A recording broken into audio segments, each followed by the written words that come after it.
They found a well-fed occupier with a pile of things and a portable antenna. The first drone encouraged him, the second destroyed him.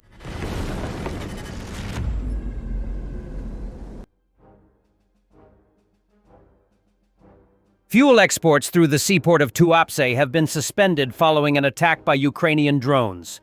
Reuters reported the disruption, citing industry sources and data from LSEG's ship tracking system. At the time of the attack on November 2nd, 3 tankers were in the port being loaded. By November 5th, all 3 were anchored near Tuapse and removed from their berths. According to the news agency, the oil refinery located at the port also suspended operations. The suspension was due to damage to the port infrastructure, making it impossible to process crude oil. The Tuapse terminal had been expected to increase oil product exports in November. However, the drone attack disrupted these plans, affecting the delivery and loading schedules of vessels. The Tuapse oil terminal is a key part of Russia's export infrastructure, supplying oil mainly to China, Malaysia, Singapore, and Turkey. The General Staff of the Armed Forces of Ukraine also confirmed the strikes on the terminal. An oil spill was reported during the attack. The BBC published a satellite image showing an oil slick extending nearly 3.6 kilometers from the terminal into the sea. This is not the first attack on the port of Tuapse. In February, Ukrainian drones struck oil terminal facilities in the area. According to Ukrainian intelligence, the Security Service of Ukraine coordinated the latest operation alongside other defense forces. Ukrainian Navy spokesman Dmytro Pletenchuk stated that the consequences of the Tuapse strike will have a long-term impact on the Russian economy. Damage to strategic infrastructure will affect not only crude oil export volumes, but also international companies' confidence in Russian ports.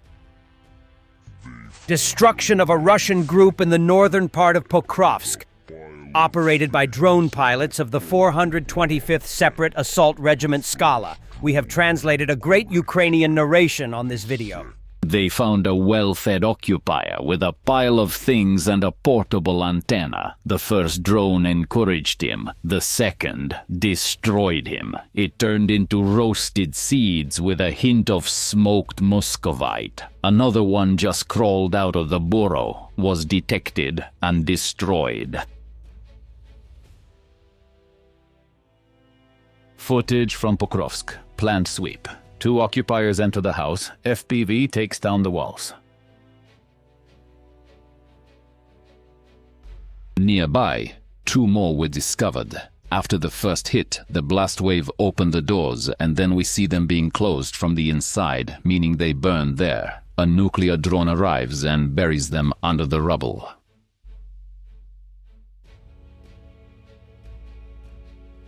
Here we observe how an occupier came to pick leaves from a tree. For what purpose? It's unclear. Maybe a hibiscus tea enthusiast? Eliminated. Night shift. The bomber took out 2 in the bushes and the FPV tracked and destroyed a single target. An Atesh partisan completely burned down a relay cabinet on a local communication tower.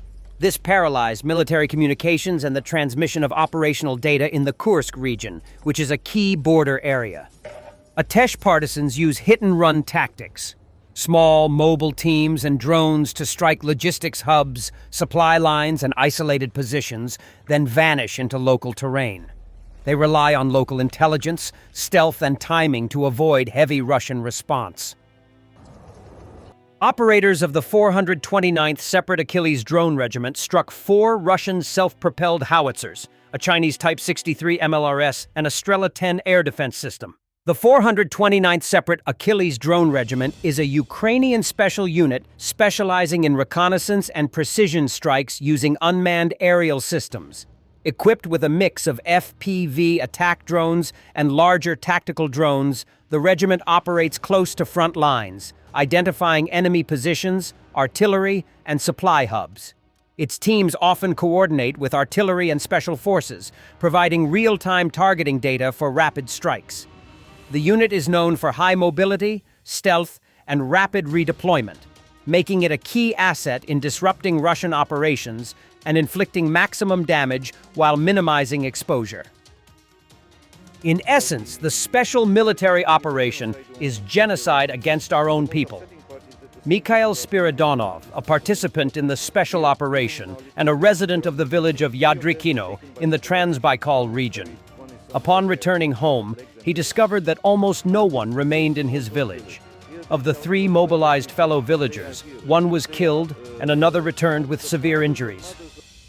Well, essentially it's a genocide of their own people. And the most upsetting part is that the same people are being driven into this special military operation. Here, even in our little village, there are no people. 3 of them were taken by mobilization, 1 was buried, 1 is somewhere there with shot up legs and riddled.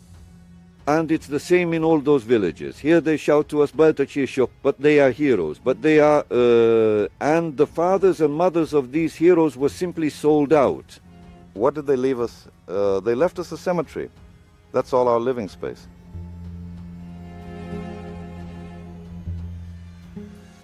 Sergei Karelin, also a participant in the special military operation, apparently drank too much and either his heart stopped or he had a stroke. But we don't know. Well, there are forensic experts, right? They'll make a diagnosis now. Drunks?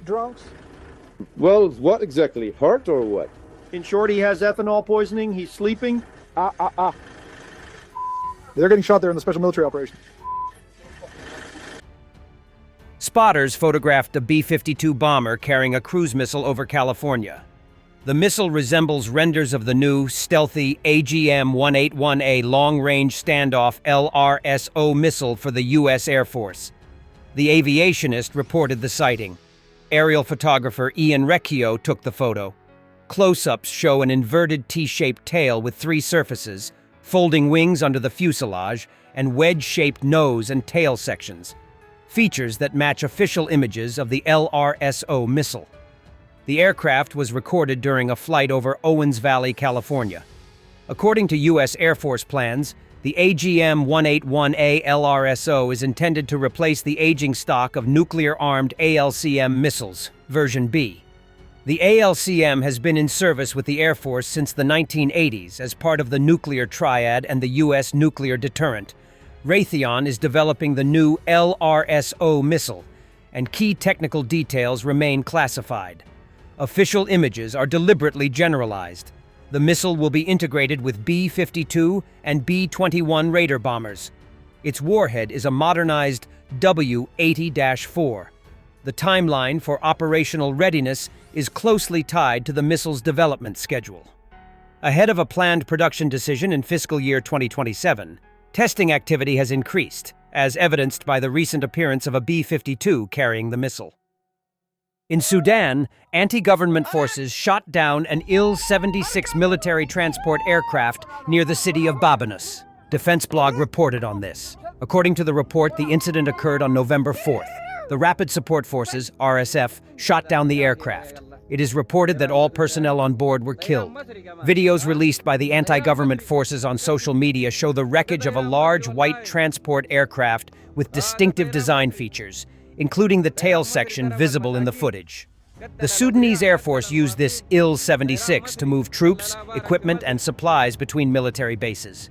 Media reports claim that the Rapid Support Forces used a Chinese-made FK-2000 air defense system, allegedly supplied by the United Arab Emirates, to down the aircraft. The Sudanese Air Force also used its only Il-76 to execute strikes against the rebels. Videos released last year capture unguided bombs, likely from the FAB-250 or FAB-500 series, being dropped from the aircraft. In October 2024, militants from the Rapid Support Forces claimed they shot down an Il-76 cargo plane in western Sudan, with Russian citizens reportedly among the aircraft's crew. Last month, the anti-government forces also destroyed a newly delivered Turkish Akinci attack UAV, operated by the Sudanese government military. The large drone is capable of carrying various weapons, including precision missiles, guided bombs, and cruise missiles. Thanks for watching, and don't forget to subscribe. Also, if you want to support Warthog Defense, please become our member and get early access to new videos, exclusive members-only videos, and become administrator in comment section. The membership link is in the description. Every day. We had a guy last week gets 6 rescues in 6 days. You know, he's doing the job every day.